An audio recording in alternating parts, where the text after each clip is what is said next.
Hello and welcome to Comic Island. My name is Arden, and this is my top 10 list of New 52 comics.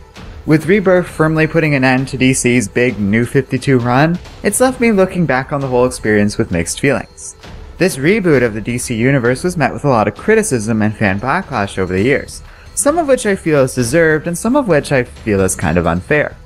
With that in mind, I thought it would be nice to actually look at some of the better comics to come out of this reboot, both from the New 52 and the soft DCU launch that happened last year following Convergence. Now these are just my opinions and should only be viewed as such. They're simply the comic series or story arcs that I enjoyed the most, for reasons we'll get into shortly. With that in mind, let's get started with number 10, Batgirl. Gail Simone is one of the best current writers out there. Her work on Secret Six is among the best titles out of the previous decade, so it wasn't much of a surprise that her work on Batgirl was particularly good, and by and large, I enjoyed it from start to finish, even when she eventually left the series. Overall, the comic is enjoyable, fun, and well fleshed out. However, beneath it all is a bigger story we're going to have to delve into, and honestly, the amount of baggage this comic carries with it is a bit insane. This part of the video was actually the hardest to write because of how much stuff happened while the series was running and how difficult it was to research this. Reconciling all this drama with the fact that on the whole I really liked this series was pretty tough. So let's start with the very first problem, the very premise of this comic. One of the changes that most irked fans from the New 52 has to have been the way DC retconned Barbara Gordon's injury from the Killing Joke, allowing her to have recovered thanks to some convenient overseas experimental procedure of some unspecified nature. I myself don't like how DC so callously stepped away from years of awesome work with Gordon operating as Oracle, and I also think it kind of takes away something from the Killing Joke and its impact on the Batman canon. Still, if you're going to do something controversial, you better do it right, and sure enough, Gail Simone brought a lot of energy to this series and balanced it quite nicely with a good cast of characters and some pretty cool villains that tie the whole thing together into a comic run that I rather thoroughly enjoyed. At a time when it seemed every DC comic had to look and feel a certain way, Batgirl felt refreshingly out of step with the rest, related, but distinctly separate from the world of Batman and eagerly seeking a tone and identity of its own. In spite of this, you could always feel the editorial pull going on behind the scenes. I don't know exactly what happened, I've never worked for DC or anything like that. I can only go by a handful of news reports and Twitter comments, but it's clear to anyone who's looked into this that something was up behind the scenes. Based on the evidence that I was able to find, it seems that Gail Simone had a lot of conflict in the early days of Batgirl with the editorial staff over at DC. At one point, things got so bad she left the series for 2 weeks, possibly by choice, although even that is unclear, only to be back on the series one issue later with no further word as to why any of this had happened. Rumors swirled around for a couple of weeks until it seemed like everyone just sort of forgot the incident and moved on. My guess, as best as I can tell, is that Gail seemed to have a major conflict with DC over tone. In the early days of the New 52, it seemed like every comic had to be dark and edgy, while Batgirl practically screamed at being a much more lighthearted affair. Eventually this idea was realized under Cameron Stewart and Brandon Fletcher. They really did a great job in the back half of the series, and I really liked the redesign for Barbara's costume that happened during this time. It really fit her and felt appropriate for a modern take on Batgirl. Though it does feel worth noting Gail did seem to pave the way for this both in story and behind the scenes. I really feel like these three writers, and their corresponding artists who worked with them over this time, were a big part in rescuing DC from being so monolithic in tone. Because Batgirl ultimately seemed to be the shining example of the fact that not every superhero story needed to be dark. This is a very simplistic lesson, but one DC seemed to forget in the first few years of the New 52. Sure enough, the success of Batgirl led to similar, brighter, and more optimistic comics to be published, especially starting last year as part of the DCU soft relaunch. And while there will always be room for well-crafted, darker stories, and we'll talk about some excellent dark stories very soon, we'll also see there were some really great, thematically more cheerful comics that very much probably owe their existence to Batgirl. So yes, to me, this series deserves recognition. Some of you will disagree, you're not entirely wrong. Batgirl was rife with problems, not only including all the behind-the-scenes drama, but also within the story. Sometimes the plot would meander or just be plain silly. But more often than not, it was fun, suspenseful, and a great exploration of Barbara Gordon as a hero. Still, I can understand if you're not on board with this series. It seemed to be a constant lightning rod for controversy, between essentially throwing away tons of continuity in the name of bringing back one iteration of Batgirl while just throwing away two other perfectly good Batgirls, and stuff like this cover business that's just so insane that I'm not even really going to touch on it here, Batgirl was never short on riling up some sort of segment of the fanbase, so I understand if you don't think this deserves a spot on the top 10. Personally, I'm glad I read it. I appreciate its role in seemingly changing the approach that the editorial staff were taking to their content, even if that change was minimal. You should check out this series if you haven't yet. It just might surprise you. It certainly impressed me. Number 9. Gotham Academy. Speaking of comics that owe a lot to Batgirl, Gotham Academy seems like an early example of this. I've heard other critics describe the series as a diamond in the rough among Batman comics. I don't know about that, as there were a lot of great Batman titles throughout the New 52. In my opinion, what really stands out about Gotham Academy is that it's a sort of rare, super interesting series that dares to go beyond the safe choice of featuring the familiar faces of the Bat family and instead marking new territory in the Batman world. For this reason, this series reminds me a lot of Gotham Central, not in terms of tone or story, but how it looks at the citizens of Gotham beyond Bruce and his family of crime fighters. Taking place in the same academy from which this series takes its namesake, Gotham Academy is a fun read with great characters and excellent use of the Batman canon. You never know who or what is going to turn up in this comic line, and it's neat to see how all the characters are connected to the larger Batman world.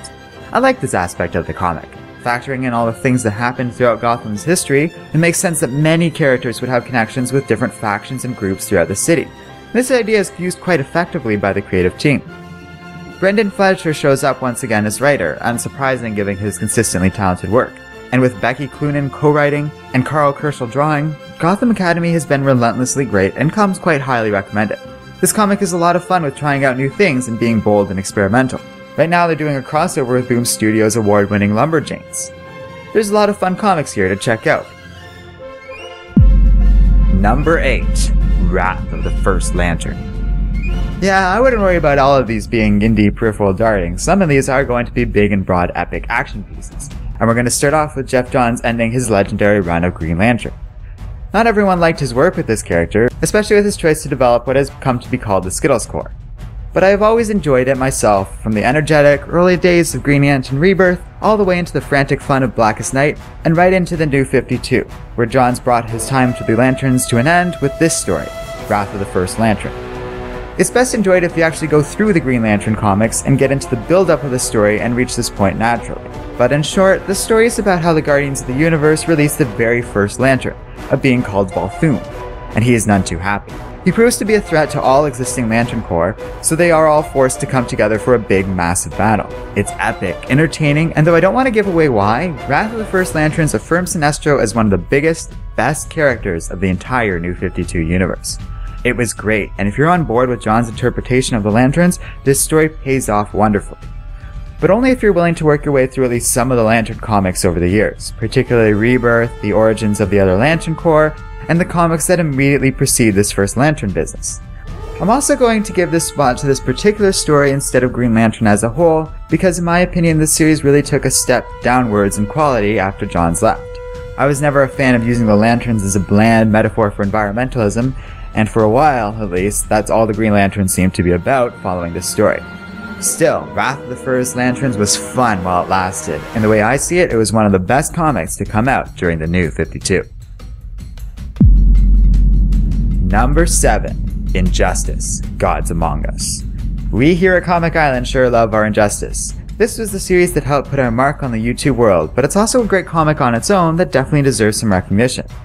Depicting the events in the alternate universe from the Injustice, Gods Among Us video game, this had all the trappings of being another lousy marketing ploy. It's a prequel, it was an alternate universe fair, it was from a video game, and it was a digital first comic. These are all the sorts of things that might lead a writer to just phone it in individually, let alone having all 4 of these factors combined into one story.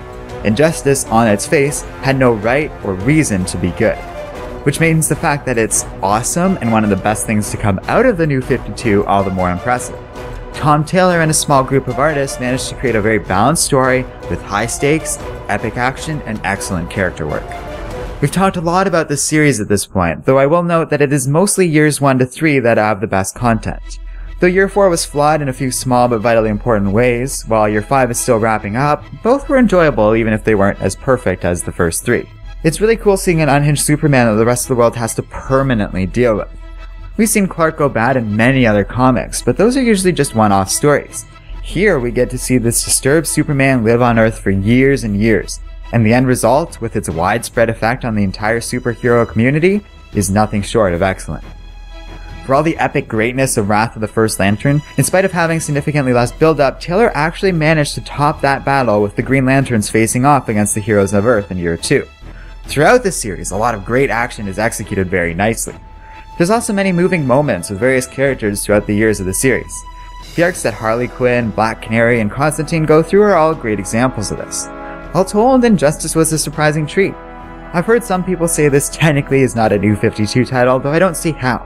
It was published during the New 52, so it counts. It's not like other comics from other universes weren't published during the New 52, and I think they count, so there's no reason to get any more technical than that. Overall, this is a truly well-told, carefully crafted epic that was able to strike a balance between being both exciting and kind of heartbreaking as the entire DC universe unravels around a Superman broken by the Joker.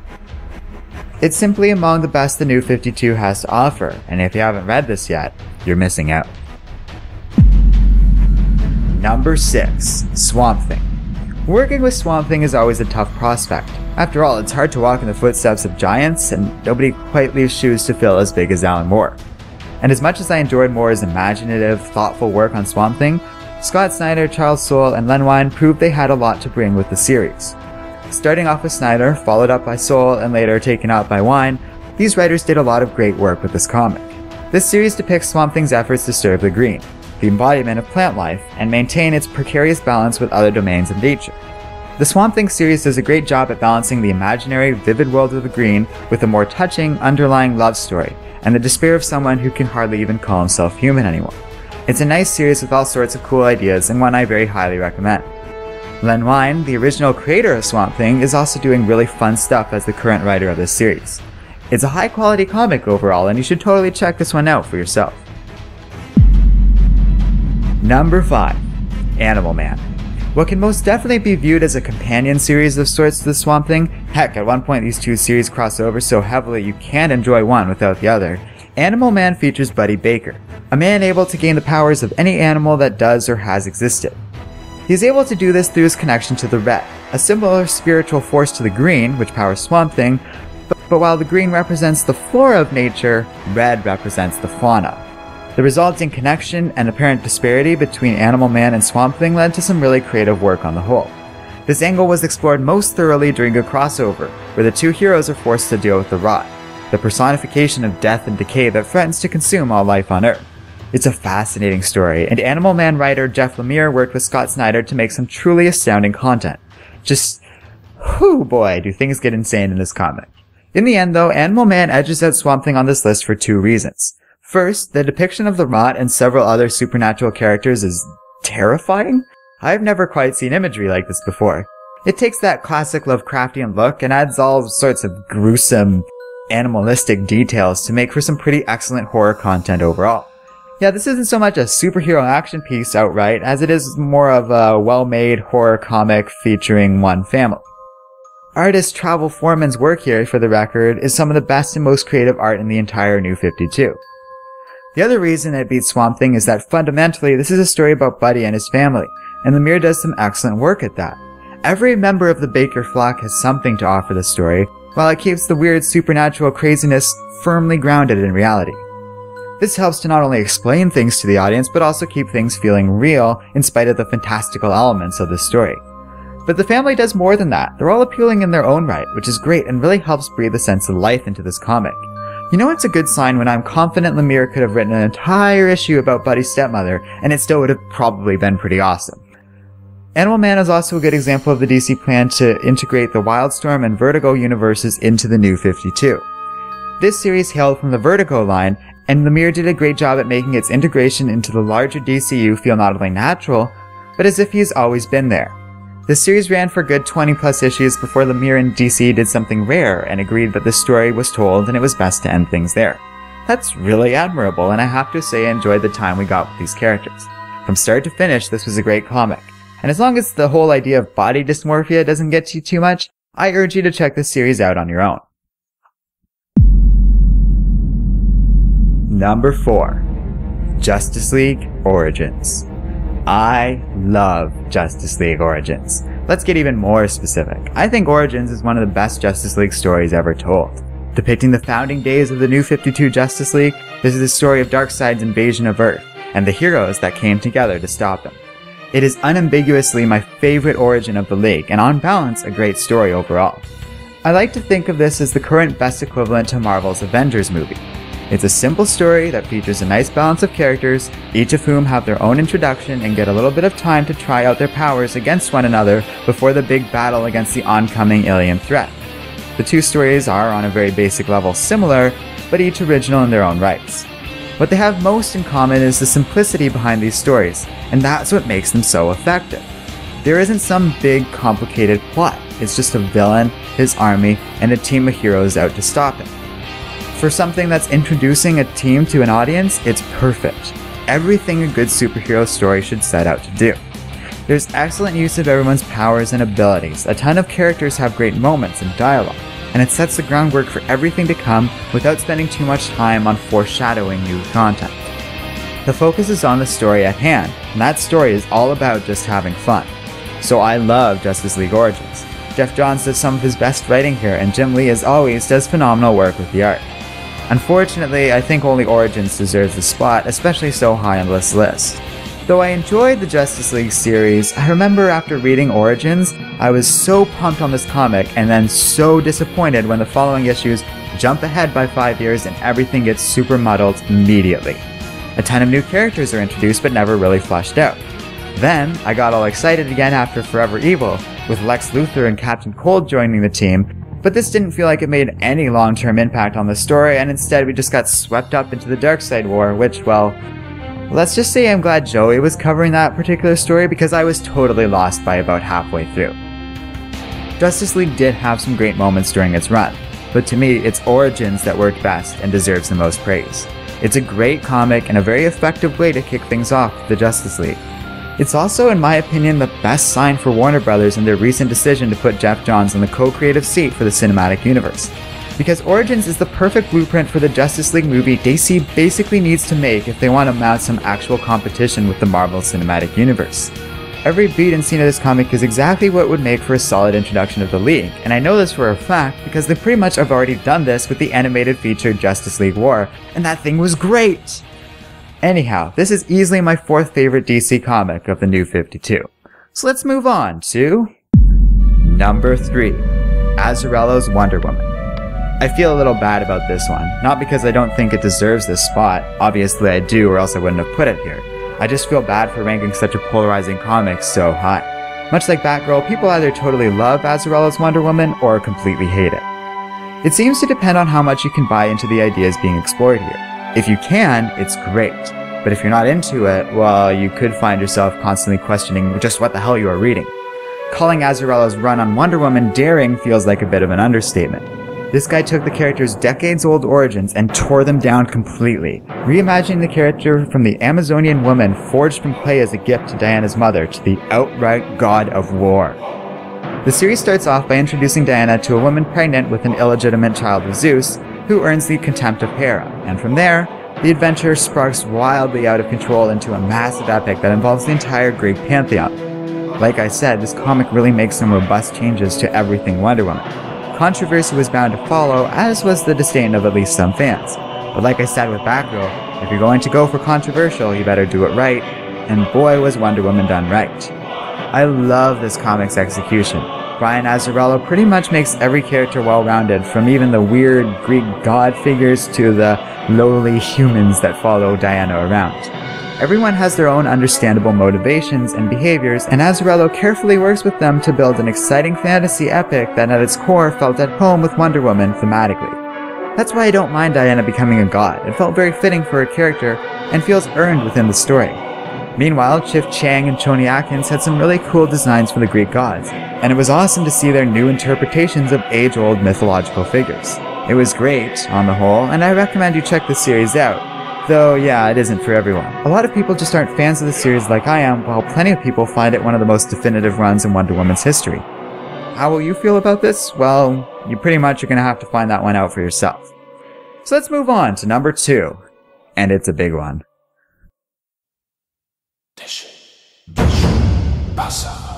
Still some fight in you, beating your wings, gnashing your little fangs.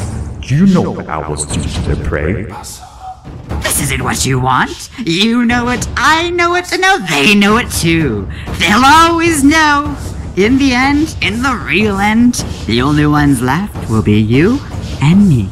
No feats of physical ferocity, no gizmos or gadgets, just a war of the mind! What is the war if not a battle between two strategies? Join me, and we'll make Gotham into something amazing! Everyone out for him or herself, the way it should be. Savage, but fair. What do you say? If my finger moves a millimeter, your skin will freeze solid. A single touch can shatter your membrane into 1,000 pieces. And we're not at that part of the game yet. No more games, no more jokes. I'm here to close up shop. I used to think we could have fun, you and me, but no, you're becoming boring.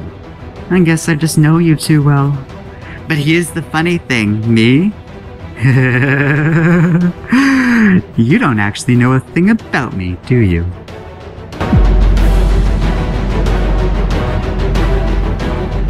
Number 2. Batman. Well, at this point I've talked a lot about Snyder and Capullo's run with Batman over the years. You can see my reviews here on Comic Island as they delve pretty thoroughly already into both Endgame and Super Heavy, the final 2 arcs of their run. But I'll do a brief summary of why I love this series. This was a great comic line with some fine Batman works, and while I'd be reluctant to call it the very best of Batman, it definitely ranks up there.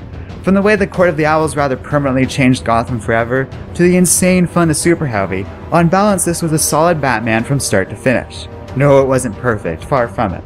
Some stories dragged on too long, and I think we can all agree Death of the Family was definitely the weak point of this series, but overall, this was quintessential Batman at his best. Every issue burst with energy and intensity entirely appropriate for the character, and there were so many great moments along the way. It was fun to read, and really was one of the best series overall to come out of the New 52.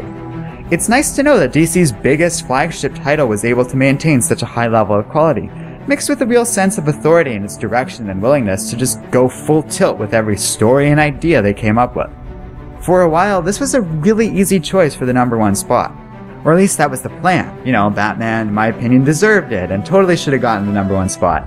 And I was all set to do that, right up until the moment I read one little comic that changed everything. Number 1. Prez. So this comic kinda came out of nowhere.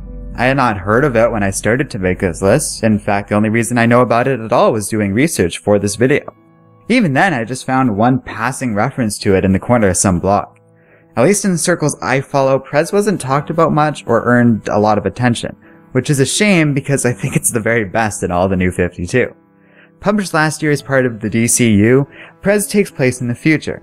Not really the future of the Prime DC universe, but another future from another world. Here, corporations have taken over the United States government, overtly controlling and labeling politicians through legal sponsorship and bribery. America is at war with half the world and in debt to the other half. Its people have no power or money, but are distracted by endless holographic pop-up ads and uninspired entertainment. It's a very different world from ours, but one also very grounded in our own current popular culture and clearly meant to skew our own shortcomings. As we enter this story, America is also on the verge of an unusually contested election between 2 lackluster candidates. But through various electoral loopholes and the fact that voter turnout has gotten so low the government has been forced to accept votes through Twitter, a young girl named Beth Ross, who happens to have been featured in a viral video that gave her a short burst of fame, finds herself inadvertently elected President of the United States. Based on a 1970s comic with a similar premise but a very different tone and focus, Prez is a very smart, effective comic. It's hard to describe why it works so well. The idea behind the story, at least the setting, isn't something new. Between stuff like Idiocracy or Brave New World or Repo, the genetic opera, Prez isn't exactly breaking any new ground here. Yet, where Prez stands out under this apparently superficial world is that it has a lot of heart and a very unique design. These people still live in a very messed up society, but at the core, the comic works well at showing that they're still human. This is best explored in Beth's character itself, because while she's being elected president due to the sheer lunacy of the broken political system, Beth never actually campaigned or paid the whole thing much attention until she was actually elected. Why? Well, she was distracted, and for good reason. Her father is dying. So in the first couple issues, she really doesn't do much other than try and raise money to save her dad and visit him in the hospital. He's a pretty cool character too, by the way. Her dad's a neuroscientist who has a lot of personality, and you can tell he tries to help his daughter to get through her grief by joking around about how his final words are unlikely to be profound, but rather a series of coughs and sputters before he eventually just dies. I have a lot of sympathy for DC over this series. Here is, in my opinion, the best comic they made in the last 5 years, and I seriously doubt it had blockbuster sales. Running only 6 of the 12 planned issues before quietly being pulled away, Prez was great, but sadly did not last very long. But I can't blame DC for this. Like I said, I doubt sales were great, and it's a tough comic to sell. You just need to kind of see it in order to appreciate its value, and at the very least, I have to applaud DC for daring to make something so different and unusual compared to their mainstream work. But if you give me a chance, I think I can sell you on this comic where DC couldn't. Because I want this comic to succeed. I want you to get the trade for yourself. I want you to want to get the trade for yourself. I'd like to encourage creative content like this, and the easiest way to do that is to get people to vote with their wallets. So if you would be so kind as to hear me out, I believe I can convince you this comic is worth your time. So here's the deal. At some point during issue 2, Beth's dad is trying to reassure his daughter after she's having trouble accepting the very idea she could be president of anything. And with messages asking for money for an ad-free hospital experience swirling around them, while a comforting robot named Carl persistently offers medical marijuana, this beautiful, wonderful moment of humanity and love suddenly shines through out of nowhere. Let me share what her father says. Beth, can I tell you something amazing about yourself? Every second your brain absorbs 20 quadrillion bits of data. It uses them to make complex decisions about everything from morality to toothpaste. It can check itself for errors and, when it finds them, rewrite its own programming. You have one of only 8 billion brains in the known universe, which seems like a lot until you consider how it holds 100 billion galaxies. That means that there's only one human brain for every 12 galaxies. Beth, you are the rarest, most precious substance in the universe. If anyone makes you feel like you're nothing, either they don't know any better, or they're just afraid of what you might accomplish. My money's on the latter. Carl, could you get me some banana pudding? If the sole purpose of human evolution was to create something as lovely as banana pudding, then I say it was worth it. Those were his last words on Earth. I cried the first time I read them, and I teared up again when I wrote them down for the script on this video. And you better believe that there are tears in my eyes right now. I just find this so beautiful and profound. And what happens on the next page? Oh, we cut to a politician who goes, "What's up, skank?" This is the kind of total jumping, insane fun of Prez and why I love this comic so.